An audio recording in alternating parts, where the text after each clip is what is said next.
Park, bring the dog, get out of the house, hike until they are fatigued and exhausted, because exhaustion is our friend.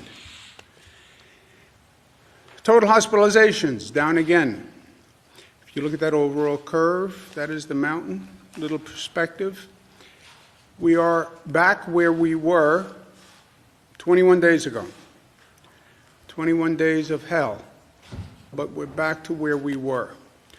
What we need to find out is when we will be back to the point where only several hundred people showed up at the hospitals every day with a COVID infection. That's what we want to see. We want to know how fast that decline continues and how low the decline gets. And we would like to get back to the days of only 400, 500 people showing new infections every day. All the numbers are basically saying the same, that we are in fact on the downside of the mountain. I've always been worried that there's a little tick up and that there'd be some evidence that we're not on decline, but all the evidence says we're on decline.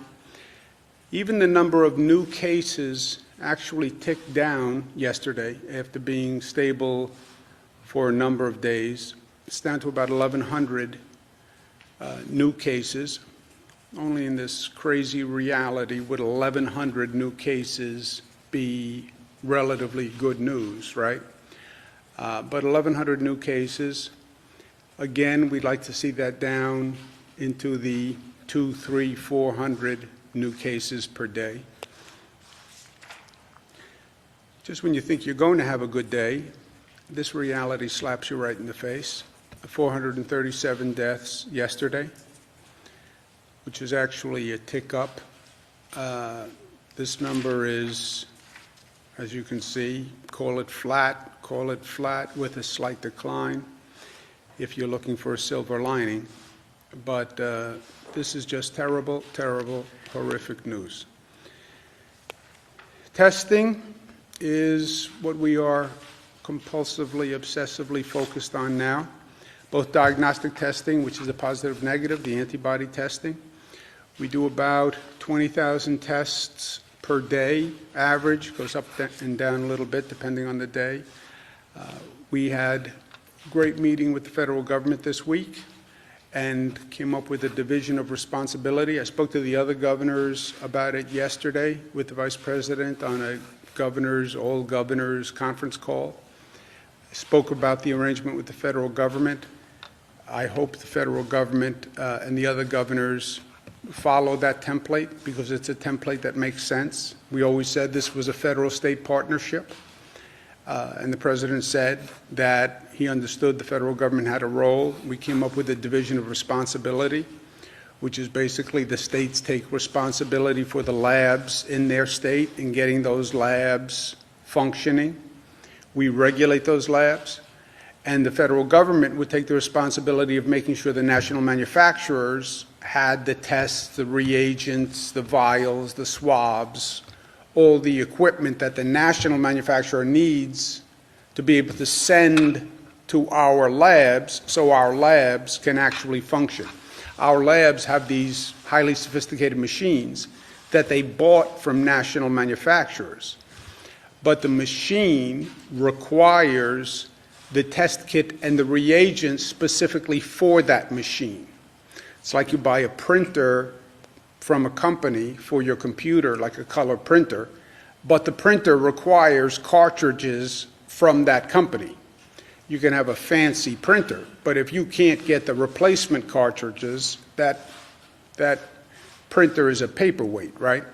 So we need the national manufacturers to have the reagents, the test kits, and that's what the federal government is doing. But it's working here in New York, so we're seeing the number of tests increase, and we want to get it stabilized and up. New York State is already doing more tests than anyone, because we did get into this first. We were aggressive. We were pushing the line.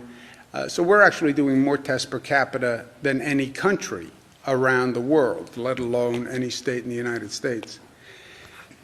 The As we're increasing the capacity of the labs, okay, so now our 300 labs are getting more equipment, more supplies, they can do more tests. Now we need more collection mechanisms, more places to collect the test data so they can send it to the labs, right? It goes collection, then send those samples to the labs run those samples, get the results back to the people. We have boosted the lab capacity to an extent where we need more collection sites now. So where do you get collection sites? We're going to authorize all the independent pharmacists in the state to be collection sites for testing. I assume, and my guess, and my educated guess, is that independent pharmacists will take us up on this. And there are 5,000 pharmacies in New York State. Some of them have already been doing it, some of the larger national chains, but if your local drugstore can now become a collection site, people could go to their local drugstore. There are about 5,000 in New York. They would be collection sites that would quickly ramp up our collection capacity. So we're doing that. And since we now have more collection sites, more testing capacity, we can open up the eligibility for those tests, right? We had a protocol with eligibility. Not everybody could get a test. And that's been a big complaint across the board. Everybody wants a test, and they couldn't get tests because we had a tight screen on the eligibility because we had a limited capacity to test. As you increase the capacity to test, you can increase the eligibility. And first responders, healthcare workers, and essential employees. Why? Because these people have been carrying the load, and they have been subjected to the public all during this crisis, and because they're public-facing, right? These are the people who you interact with. You get on a bus, this is the bus driver. You get in a subway car, this is the subway conductor.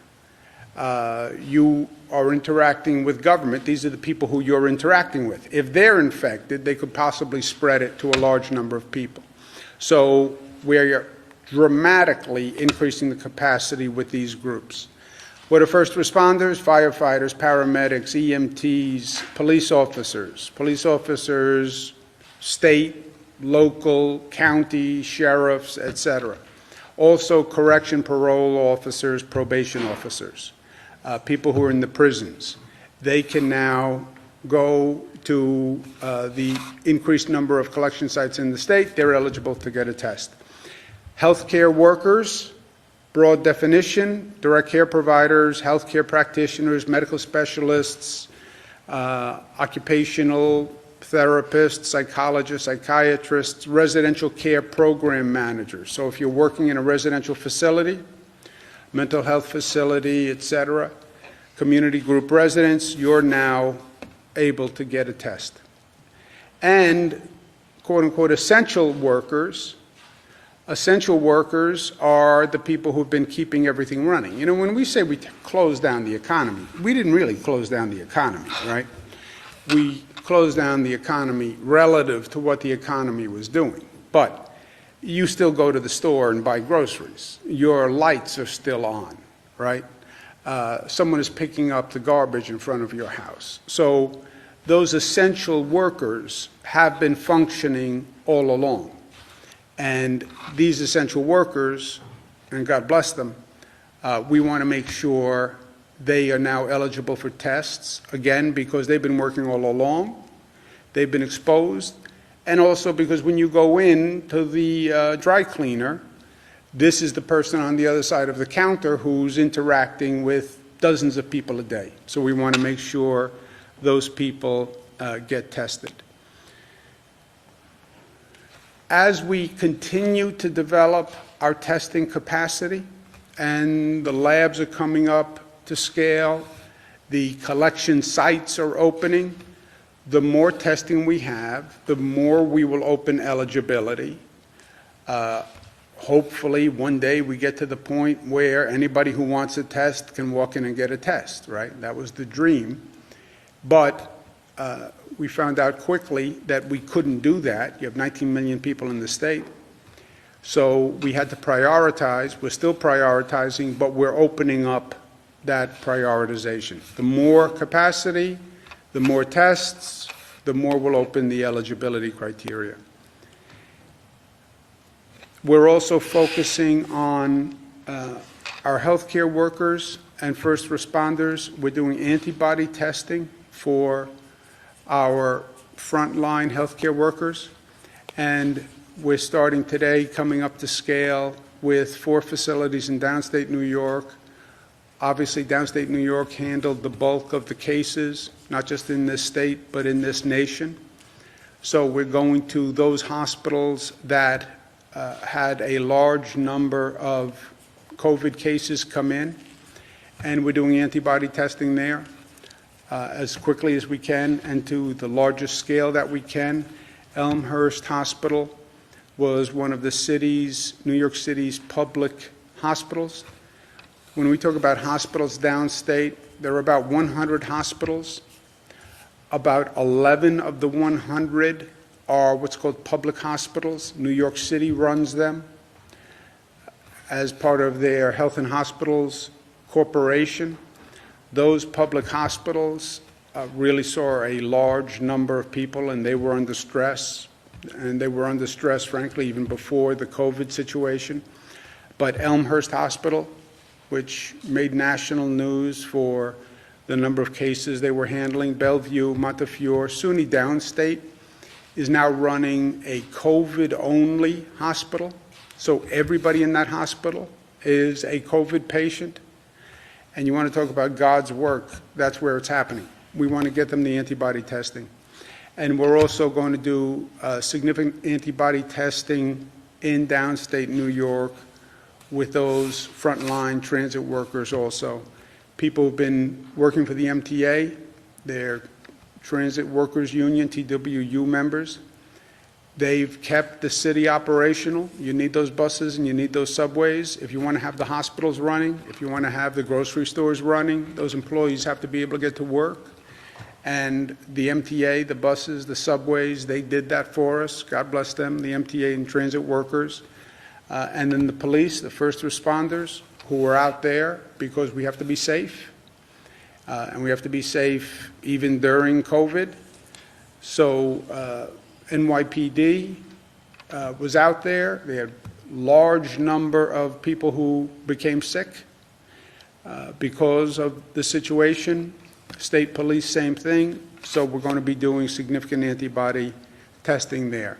We've said thank you to the first responders, and we meant it sincerely. And saying thank you is a good start. People want to know that they're appreciated.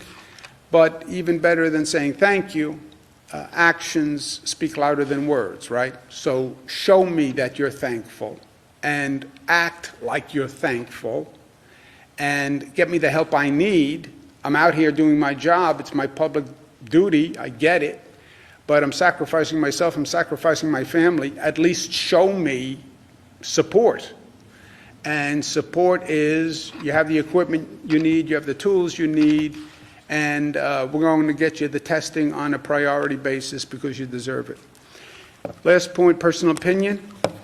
Somebody said to me, I can't do this anymore. People are feeling the stress on a number of levels. They're not getting a paycheck. Their life is on hold. Is my business going to come back? Do I have a job at the end of this? My whole life has been disoriented. I can't take it anymore.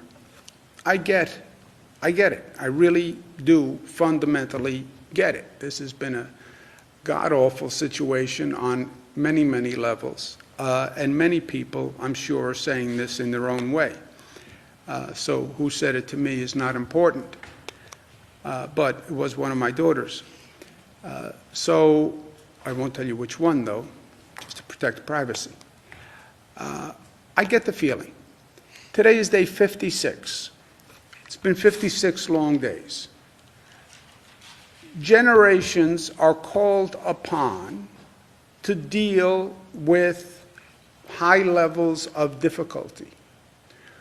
We are called upon to deal with this crisis. Day 56.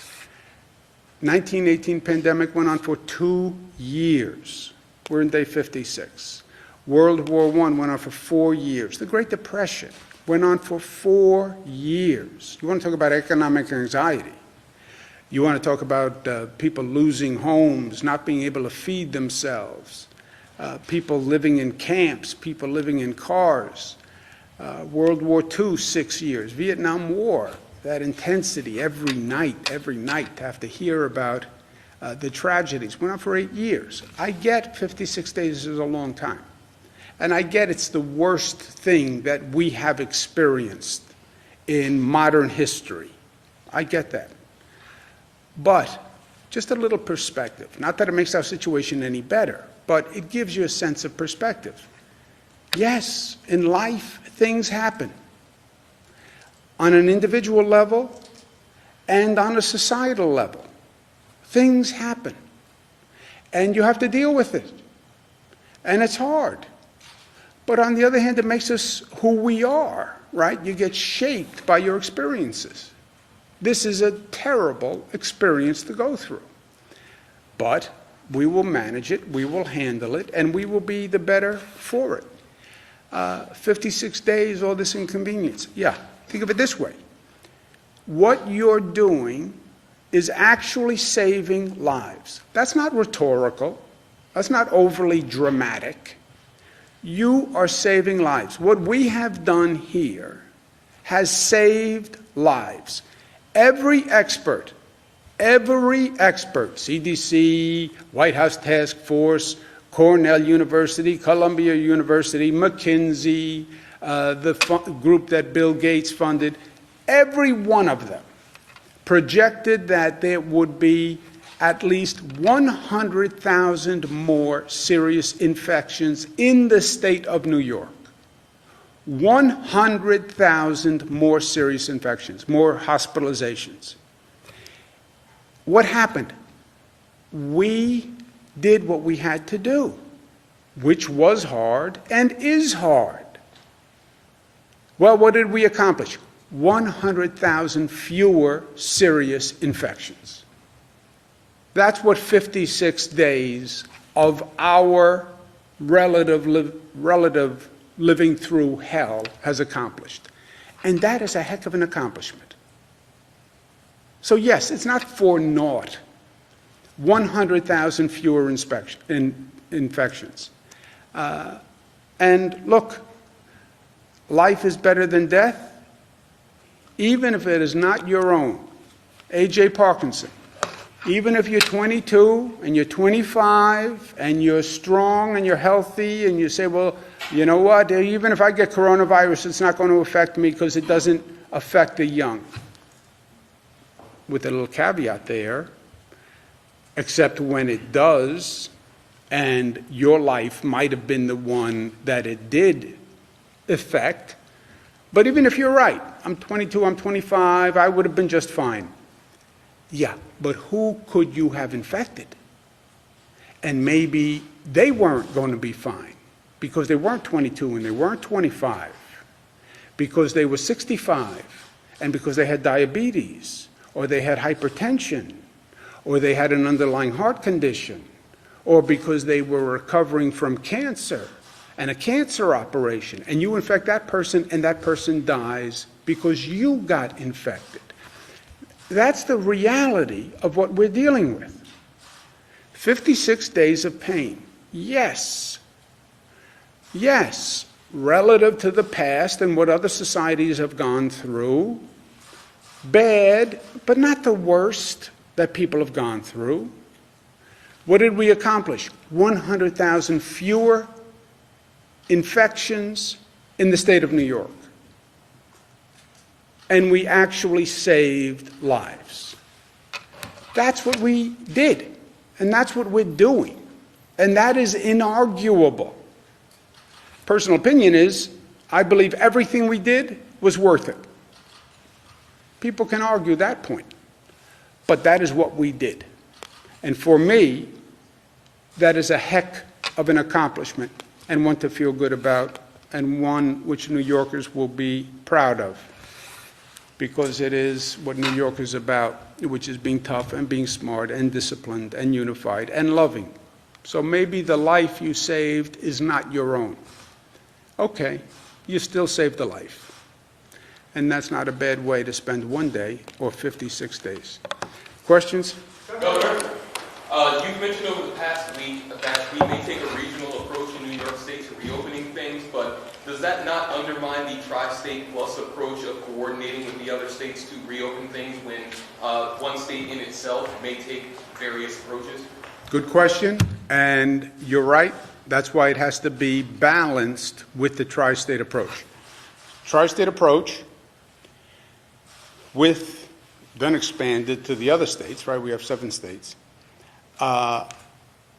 Understanding the individuality of a region within that context. So you can look at one region. You can look at the North Country, Central New York, and say, well, look, on our numbers, we are okay. Okay, on your numbers as a region. But people have cars, and people are mobile, and people have been cooped up, and whatever you do, you could trigger a reaction in that tri-state area. And you could see people from across that tri-state area come to your region because you are now the place that I can get a haircut. You are now the place that I can walk down Main Street and I can go in and get an ice cream cone, and I can have the kids go in and shop. Yeah, so that's the balance to all of this. And that's what we're working through. That's not something that's really been figured out yet, correct? You haven't had 14 days of consecutive down. That's exactly right. The whole discussion is premature, but it's something we are working through right now. We're working with the state coalition. We're working with regional coalitions. And we will marry the two. If not marry them, they'll be engaged for a period of time. And just to further punctuate that point, we started meeting with our multi-state partners at the very beginning of last week, and one of the founding principles that we laid out between the states is the importance of the border states. There was an understanding, everybody's acknowledging that everyone has regional differences within their own states, and so, for example, trying to align as closely as possible between upstate New York with Massachusetts, the southern tier to Pennsylvania, and then really honing in the tri-state area with New Jersey and Connecticut. And again, it won't necessarily work out that it all aligns perfectly, but that was one of the major principles that we set out earlier in the week with our partners, is that sensitivity to the regions on the borders. Do you still imagine that being a plan that you'll unveil kind of in a formal way? We're working towards trying to come to a consensus on principles, but there is an acknowledgement within the states that everyone is going to be on their own timeline. The major goal is to not undermine one another's success in dealing with the infection rates within the states. But is there a timeline on when we No, might see there's that? no timeline yet. So there's an update to the April 29th date for all non-essential state workers to report back to work on that date. I think it was an extension from March 16th and then April 12th, the memo that came down saying. Yeah, we'll be speaking to that in the next couple of days.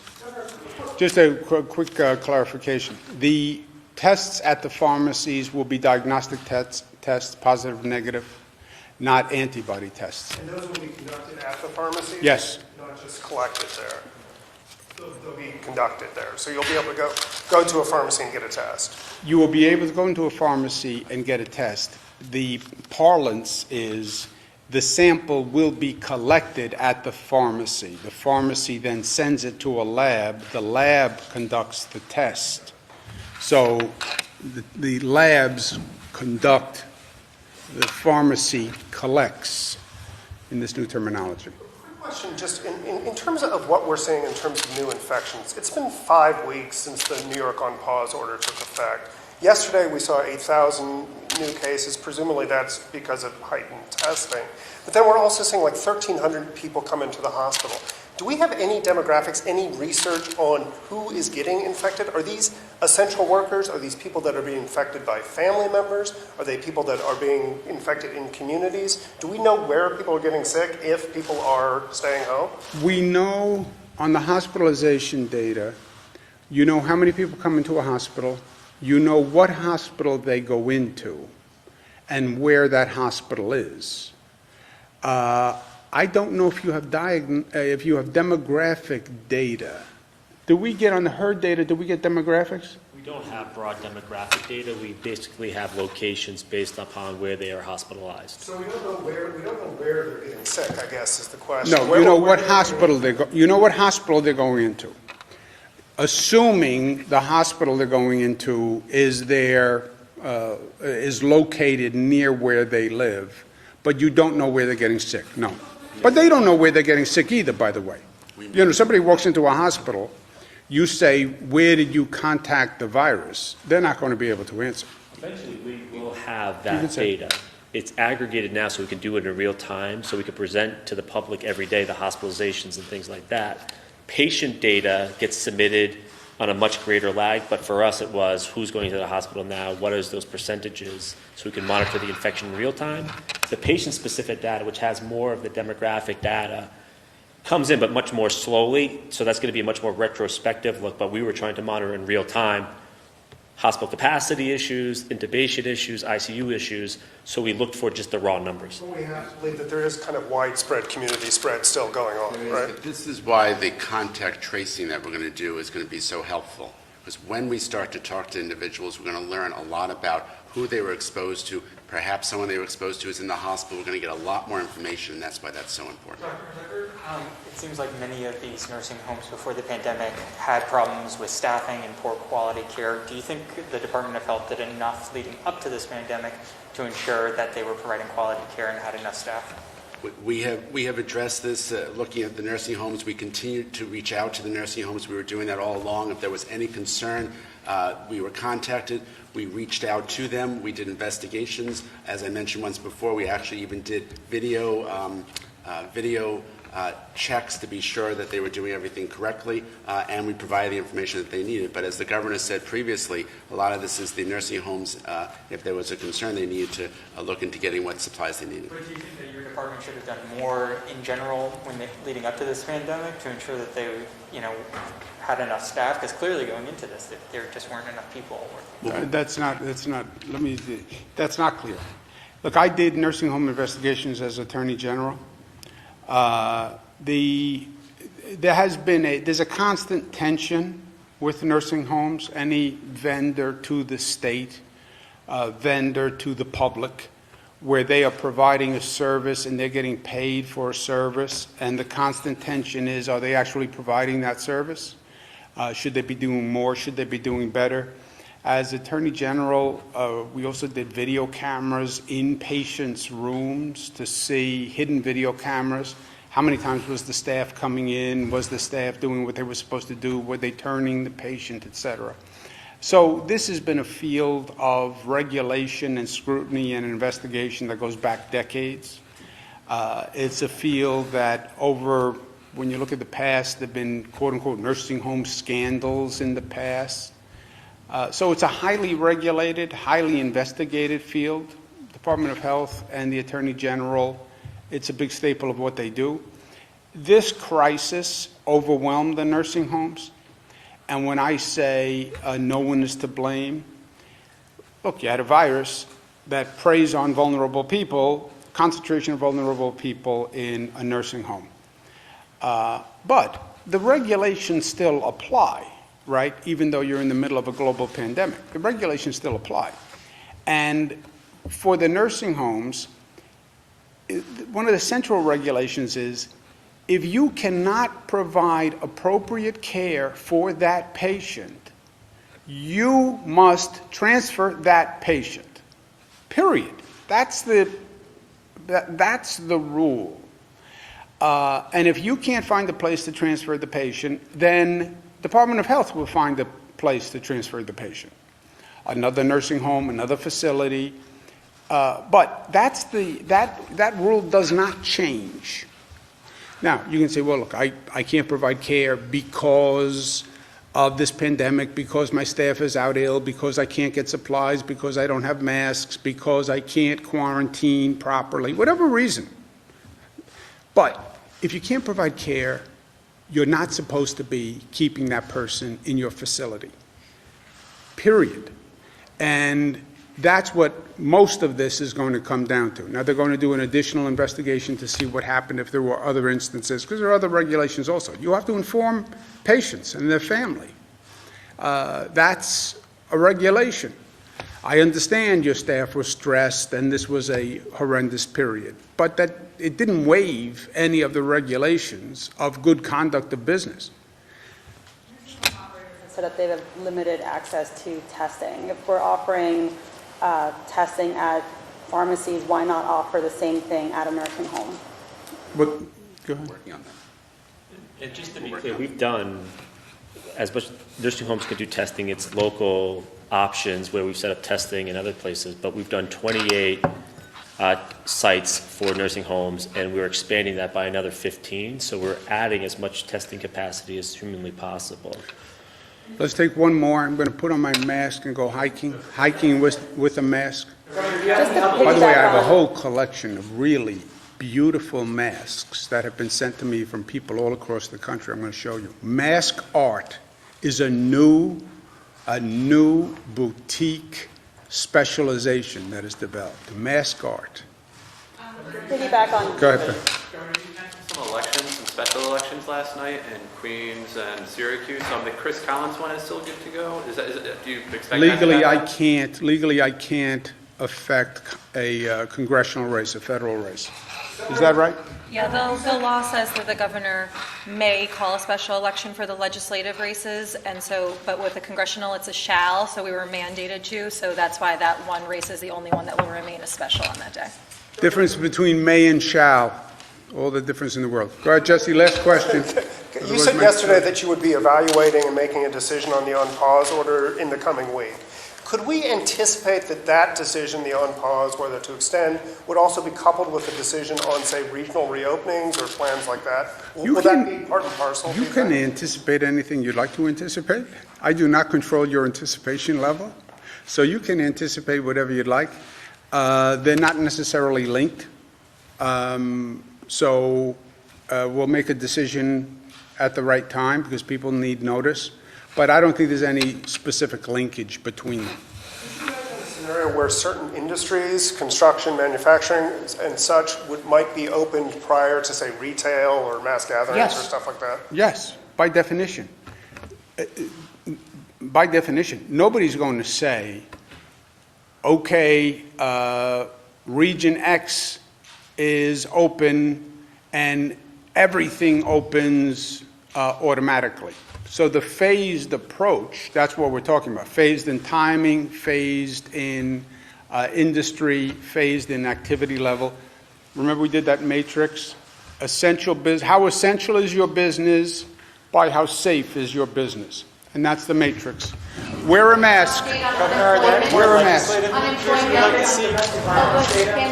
unemployment assistance, do we get an update on that? That is, we'll do an update tomorrow on where we are, but there's nothing much that is. Any other measures, legislative measures you'd like to see? Jim, the 20